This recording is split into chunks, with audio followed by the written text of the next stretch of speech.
இந்த 3 விஷயங்களை மனதில் பதிய வைத்துக் கொள்ளுங்கள். முதலாவது, நடக்க இருக்கின்ற எல்லாம் இறைவனுடைய புறத்திலிருந்து தான் நடக்கிறது என்ற அடிப்படையை இறைவன் கூறுகிறான். ஒரு மனிதன் சோதிக்கப்பட்டால் அவன் சொல்லுவான், அவன் இறை நம்பிக்கை உள்ளவன், அவன் சொல்லுவான் பொறுமையோடு, இன்னா லில்லாஹி வ இன்னா இலைஹி ராஜிஊன், இன்னா லில்லாஹ், எல்லாம் அல்லாஹ்வின் புறத்திலிருந்து தான் வருகிறது, அவனை நோக்கி தான் நான் செல்ல இருக்கிறேன் என்று சொல்லுவான். இறைத்தூதர் சொன்னார்கள், இந்த வார்த்தையை சோதனையில் பொறுமையோடு சொல்பவனுக்கு அவன் இழந்ததை விட இறைவன் சிறந்ததை கொடுப்பான்.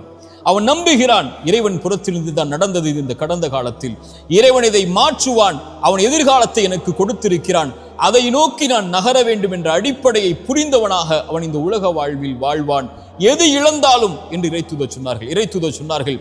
ஒரு மனிதனுடைய குழந்தையுடைய உயிரை கைப்பற்றுவான் இறைவன். கைப்பற்றக்கூடிய மலக்கிடத்திலே அந்த வானவரிடத்திலே கேட்பான், இந்த அடியானுடைய குழந்தையின் உயிரை கைப்பற்றும் போது அவன் என்ன சொன்னான்? அவன் நேசித்த அந்த குழந்தையுடைய உயிரை கைப்பற்றும் போது அந்த இறையடியான் என்ன சொன்னான்? யா அல்லாஹ், என் நிறைவா, இவன் புகழ்ந்தான் உன்னை, உன்னிடத்திலே திரும்பி வந்து விட்டான், இன்னா லில்லாஹி வ இன்னா இலைஹி ராஜிஊன், யா அல்லாஹ், உன்னை சார்ந்தவன் நான், உன்னிடத்திலே திரும்பி வருகிறேன் என்ற அந்த வார்த்தையை மொழிந்தான். இறைவன் சொல்லுவான், அவனுக்கு சொர்க்கத்திலே ஒரு வீட்டை அமையுங்கள் என்று. இதுதான் இறை நம்பிக்கை கொண்டவனுடைய பண்பு. இறைவனுடைய நாட்டத்தில் நடக்கிறது, இனிமேல் நடப்பது சிறந்ததாக இருக்கும் என்று இறைவனை சார்ந்து வாழ ஆரம்பிப்பான். இரண்டாவது, நன்றியோடு இருங்கள். கடந்த காலத்தில் உங்களுக்கு கஷ்டத்தில் துணை இருந்தவர்களுக்கு, சிரமத்தில் துணை இருந்தவர்களுக்கு, உங்களை கைவிட்ட போது கை கொடுத்து உதவிய நல்லவர்களுக்கு நன்றியோடு இந்த உலக வாழ்வில், எஞ்சி இருக்கக்கூடிய வாழ்விலும் வாழ ஆரம்பியுங்கள். மூன்றாவது, பாவ மன்னிப்பை கேளுங்கள். நீங்கள் இறைவனுக்கு பாவம் செய்தால் இறைவனிடத்திலே மன்னிப்பை பெறலாம். மனிதர்களுக்கு நீங்கள் பாவம் செய்திருந்தால் அவர்களை அணுகி பாவ மன்னிப்பை கேட்டு அந்த பாவத்திலிருந்து விடுபடுங்கள். அவர்கள் மன்னிக்கிறார்கள், அவர்கள் மன்னிக்கவில்லை, உங்களை வெறுத்து வாழ்கிறார்கள், அதற்கு பிறகு உங்களோடு அவர்கள் உறவை துண்டித்து விட்டார்கள், அதுவெல்லாம் உங்களுடைய கணக்கில் அல்ல, இறைவனிடத்தில் ஒப்படைத்து விடுங்கள். அவர்களை அணுகி மன்னிப்பை கேளுங்கள். மன்னிப்பை தேடி எதிர்கால வாழ்வில் அந்த தவறை மீண்டும் செய்யாமல் உங்களை பாதுகாத்துக் கொள்ளுங்கள்.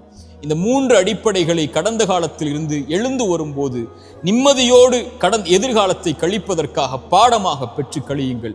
கடந்த காலத்தில் தவறுகள் செய்திருந்தால், கடந்த காலத்தில் உங்களுடைய கரத்தாலே நீங்கள் அநீதம் செய்திருந்தால், கடந்த காலத்தில் உங்களுடைய காரத்தாலேயே நீங்கள் பாவம் செய்திருந்தால், குற்றம் செய்திருந்தால், எதிர்காலத்தில் இறைவனிடத்தில் மன்னிப்பை தேடி நிகழ்காலத்தில் நீங்கள் வாழ்ந்து கொண்டிருந்தால், எதிர்காலத்தில் ஒருபோதும் அந்த தவறை மீண்டும் செய்து விடாதீர்கள். இதுதான் குறிப்பாக நாம் புரிந்து கொள்ள வேண்டிய அறிவுரை.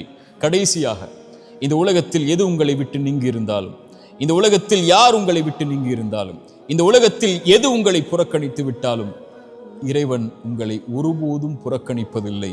அவன் உங்களோடுதான் உங்களுடைய கடைசி மூச்சு இருக்கும் வரையும் இந்த உலகத்தில் இருப்பான் என்ற அடிப்படையை மனதில் பதிய வைத்துக் கொள்ளுங்கள்.